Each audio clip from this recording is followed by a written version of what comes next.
Welcome back again. This is Videy. You watching V the Dicky Government Jobs channel. Guys, మన subscribers చాలా మంది అడుగుతున్నారు bro మాకు ఒక మంచి గవర్నమెంట్ జాబ్ అప్డేట్ అయితే కావాలనేసి. సో గైస్ మీకు ఎక్సలెంట్ జాబ్ అప్డేట్ అయితే వచ్చింది. మనకి రోడ్డు రవాణా శాఖ నుంచి డైరెక్ట్ మనకి రిక్రూట్మెంట్ అయితే మనకైతే కనిపిస్తుంది. ఇక్కడ national highways authority of India మనకి NHAI నుంచి డైరెక్ట్గా మనకి ఎక్సలెంట్ నోటిఫికేషన్ వచ్చింది. మనకి డిప్యూటీ మేనేజర్ రోల్స్కి ప్రెసెంట్ హైరింగ్ అయితే జరుగుతుందన్నమాట.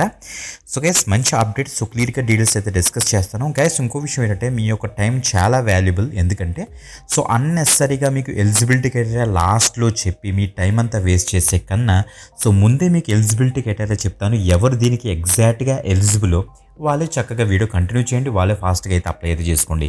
వేరే వాళ్ళు వెంటనే మీరు ఏం చేస్తారంటే ఈ వీడియోని ఎక్కువ మందికి షేర్ చేయండి, లైక్ చేయండి. అండ్ మీకు ఏ టైప్ ఆఫ్ జాబ్స్ కావాలో కింద కామెంట్ చేశారనుకోండి, మీ జాబ్స్కి తగ్గట్టుగా మేము వీడియోస్ చేస్తాం. చక్కగా సెర్చ్ చేసి మీకు యూజ్ అవుతుంది, మీరు అప్లై చేసుకుంది. కానీ తప్పకుండా వీడియో ఎండ్ వరకు చూడడానికి అయితే మ్యాక్సిమం ట్రై చేయండి. సో గైస్ చూస్తే మనకి NHAI national highways authority of India నుంచి మనకి సో ఎగ్జామ్ లేకుండా ఫీజు కూడా కట్టాల్సిన అవసరం లేకుండా మనకి excellent deputy manager roles present hiring జరుగుతుంది. దాని డీటెయిల్స్ చూసేద్దాం. Let's start. ఆ సబ్స్క్రైబర్స్లో కొంతమంది అడిగారు బ్రో మాకు తెలుగులో కూడా మనకి వెబ్ పేజ్ ఏమైనా ఉంటే మీరు పోస్ట్ చేయండి అనేసి. అందుకే మీకు ఫస్ట్ టైం తెలుగులోని కూడా మన యొక్క ఆ పేజ్ని అయితే మేమైతే అప్డేట్ చేస్తాం. ఇక్కడ చూడండి national highways authority of India నుంచి మనకి డిప్యూటీ మేనేజర్ ఐటీకి మనకి ప్రెసెంట్ నోటిఫికేషన్ అయితే రిలీజ్ అయింది. గైస్ మీరు ఇక్కడ చూడొచ్చు డిప్యూటీ మేనేజర్ ఇన్ఫర్మేషన్ టెక్నాలజీకి సంబంధించి 56,100 నుంచి 1,70,000 వరకు మనకి 7th CPC pay scale matrix base చేసుకుని లెవెల్ 10లోని మనకైతే ప్యాకేజ్ ఉంటుంది. అందుకే 1,00,000 పైన మనకైతే శాలరీ అయితే వస్తుందన్నమాట. సో తప్పకుండా అయితే ట్రై చేయండి. 12 పోస్టులు ఉన్నాయి. జస్ట్ ఏదో 12 పోస్టులు ఉన్నాయి కదా ఏంటి బ్రో అనేసి అనుకోకండి. సో తప్పకుండా అయితే ట్రై చేయండి. ఇప్పుడు యాక్చువల్ నోటిఫికేషన్ కోసం మీరు ఇలా కిందకు వచ్చేసారనుకోండి, మీకు ఇక్కడ చూడండి apply link and details link అని కనిపిస్తుంది. డీటెయిల్స్ లింక్ మీకు ఇచ్చిన తర్వాత మనకి నోటిఫికేషన్ లింక్ అయితే ఓపెన్ అవుతుంది. అప్లై లింక్ మీకు చేసిన తర్వాత వెంటనే NHAI యొక్క రిక్రూట్మెంట్ పోర్టల్ మీకు అయితే కనిపిస్తుంది. ఇక్కడ మీరు న్యూ రిజిస్ట్రేషన్ మీకు ఇచ్చేసి తొందరగా ఒక న్యూ రిజిస్ట్రేషన్ ఒకటి క్రియేట్ చేసుకొని లాగిన్ చేసి ఫాస్ట్గా అయితే అప్లై అయితే చేసుకోండి. ఓకే, ఇప్పుడు నోటిఫికేషన్ ఎక్స్ప్లోర్ చేద్దాం. చూడండి ఇంపార్టెంట్ డేట్స్ ఫస్ట్ చెప్పేస్తున్నాను. సో చూడండి మనకి ఇక్కడ ఆన్లైన్ రిజిస్ట్రేషన్ వచ్చేటికి 4th జూలై మనకి 10 AM అయితే స్టార్ట్ అయిపోయింది. 4th ఆగస్ట్ 6 PM వరకు ఉంటుంది. అప్పటికల్లా మీరైతే అప్లై అయితే చేసుకోవాలన్నమాట. మనకి డైరెక్ట్గా national highway authority of India NHAI invites application for 12 post of deputy managers ఇచ్చారు. సో గైస్ మీరు ఇక్కడ చూడండి, ఇక్కడ క్లియర్గా ఇక్కడ మెన్షన్ చేశారు. డిప్యూటీ మేనేజర్ పోస్టులకి మనకి 12 పోస్ట్కి అన్రిజర్వ్డ్ SC ST OBCకి అసలు ఎలా డివైడ్ అయిందో మీరు ఇక్కడ చెక్ చేసుకోవచ్చు. గైస్ ఇక్కడ మీరు చూడండి మెయిన్ పాయింట్ ఇదే, మనకి details of eligibility conditions. Okay, గుర్తుపెట్టుకోండి guys.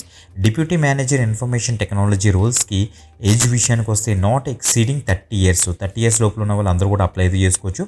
Education qualification and experience విషయానికి వస్తే ఇక్కడ చూడండి bachelor of engineering, bachelor of technology అంటే BE BTech వాళ్ళు, దాంతోపాటుగా MCA క్యాండిడేట్స్ అప్లై అయితే చేసుకోవచ్చు. BE BTechలోని మనకి computer science, information technology, electronics and communication వాళ్ళందరూ కూడా దీనికి అయితే ట్రై చేయొచ్చు. బట్ ప్రొవైడెడ్ గుర్తుపెట్టుకోండి by direct recruitment on the basis of graduate aptitude test. అంటే మనకి GATE 2025లో మీకు వచ్చిన స్కోర్ బేస్ చేసుకొని మిమ్మల్ని అయితే సెలెక్ట్ చేస్తారు guys. This is the main point. Okay, అందుకే మీకు ముందే చెప్పాను నేను వీడియో స్టార్టింగ్లో, GATE 2025లో కనుక మీకు స్కోర్ రాబోతుందో ఆర్ మీకు స్కోర్ ఉంటే కనుక మిమ్మల్ని అయితే సెలెక్ట్ చేస్తారు. దీని బేసిస్ మీద వీళ్ళేమో సెపరేట్గా ఎగ్జామ్ అయితే పెట్టారు. ఓకే, గుర్తుపెట్టుకున్నారు కదా. Computer science and information technology డిసిప్లిన్లో మీకు GATE స్కోర్ అయితే వచ్చి ఉండాలన్నమాట. సో గుర్తుపెట్టుకోండి గైస్. అలాగా అన్రిజర్వ్డ్ క్యాండిడేట్స్కి మనకైతే 30 years అని తెలిసింది. అదే మనకి SC STకి ఏమో 5 years ఏజ్ రిలాక్సేషన్ అయితే ఉంటుంది. OBCకి ఏమో 3 years, SC ST OBC general PWBDకి ఇన్స్టిట్యూట్కి వచ్చేటప్పుడు మనకైతే 15 years, 13 years, 10 years అయితే డివైడ్ చేస్తున్నారు. ఎక్స్ సర్వీస్ మీదకేమో ఆన్ కంప్లీషన్ ఆఫ్ అసైన్మెంట్ మనం చూస్తే ఇక్కడ 5 years అయితే ఇస్తున్నారు అనేసి ఇక్కడ క్లియర్గా మెన్షన్ అయితే చేశారు. మినిమం ఎడ్యుకేషన్ ఆల్రెడీ చెప్పాను, BE BTech మీరైతే తప్పకుండా చేసి ఉండాలి, MA చేసి ఉండాలని చెప్తున్నారు. ఇక చూడండి మనకి క్లియర్గా మనకి మెన్షన్ చేశారు డీటెయిల్స్. సెలక్షన్ ప్రాసెస్ విషయానికి వస్తే మనకైతే GATE 2025 స్కోర్ ఆధారంగానే మిమ్మల్ని ఆ సెలెక్షన్ అయితే చేస్తారన్నమాట. వన్స్ అందులో కనుక బెటర్ మార్క్స్ వస్తే, బెటర్ స్కోర్ కార్డ్ కనుక మీకు వచ్చిందంటే సో ఆన్ బేస్ చేసుకుని మెరిట్ బేస్ చేసుకుని మిమ్మల్ని అయితే సెలెక్ట్ చేసి ఫైనల్ ఒక ఇంటర్వ్యూ చేసి మిమ్మల్ని అయితే ఆన్ బోర్డ్ అయితే చేస్తారు. బట్ ద థింగ్ ఏంటంటే ఒక మెయిన్ ఇంపార్టెంట్ పాయింట్ మనకి సర్వీస్ బాండ్ అయితే ఉంటుంది. మీరు 3 years తప్పకుండా ఈ యొక్క ఆర్గనైజేషన్లో చేయాలి. ఒకవేళ 3 years మధ్యలో కనుక వెళ్ళిపోతే మీరు 5 lakhs వరకు మీరు పే చేయాల్సి వస్తుంది. ఇది మాట మనకి బాండ్ గుర్తుపెట్టుకోండి గైస్. ఇంకా హౌ టు అప్లై విషయానికి వస్తే అంతా కూడా ఆన్లైన్లో అప్లై చేయాలి. మీకు ఆల్రెడీ వీడియో స్టార్టింగ్లోనే చూపించాను. మ్యాక్సిమం మీరు గూగుల్ క్రోమ్ కానీ మోజిలా ఫైర్ ఫాక్స్ కానీ యూజ్ చేశారంటే ఎక్కడ ప్రాబ్లం లేకుండా చక్కగా అయితే అప్లై అయితే అయిపోతుంది.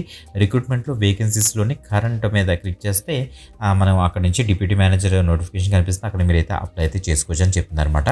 సో గైస్ చూడండి, మనకి మీరు ఏమేమి అప్లోడ్ చేయాలంటే ఫోటోగ్రాఫ్ అప్లోడ్ చేయాలి, మనకి ఈ ఫార్మేట్లోని ఇంత సైజు, సిగ్నేచర్ అప్లోడ్ చేయాలి, ఇంత సైజు గుర్తుపెట్టుకోండి.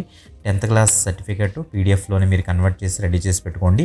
క్యాస్ట్ సర్టిఫికేట్ ఉంటే క్యాస్ట్ సర్టిఫికేట్ పీడిఎఫ్లో రెడీ చేసి మ్యాక్సిమం 2 MB వరకు ఉండే రెడీ చేసి పెట్టుకోండి. నెక్స్ట్ సర్టిఫికేట్ బీటెక్ యొక్క సర్టిఫికేట్ కూడా 2 MB. గేట్ స్కోర్ కార్డ్ తప్పకుండా పీడిఎఫ్లోనే నాట్ ఎక్సీడింగ్ 2 MB రెడీ చేసి పెట్టుకున్నారంటే నెక్స్ట్ మీకు ఇచ్చేసి ప్రివ్యూ చేసి ఎడిట్ చేసి సబ్మిట్ చేస్తే సరిపోతుంది అనమాట. ఓకే, నెక్స్ట్ మనకి 4th ఆగస్ట్ కల్లా మీరైతే అప్లై అయితే చేసుకోవాలి గైస్. వీళ్ళ దగ్గర నుంచి ఎలాంటి అప్డేట్స్ వచ్చినా మన యొక్క టెలిగ్రామ్ ఛానల్ మనం అయితే అప్డేట్ ఇస్తాం కాబట్టి రెగ్యులర్గా మనం ఫాలో అవడానికి అయితే మ్యాక్సిమం ట్రై చేయండి. వీడియో డిస్క్రిప్షన్లో అన్ని లింక్స్ ఉన్నాయి, అక్కడి నుంచి అయితే మీరు చక్కగా అయితే యాక్సెస్ చేసుకోండి. చాలా మంచి అప్డేట్ గైస్.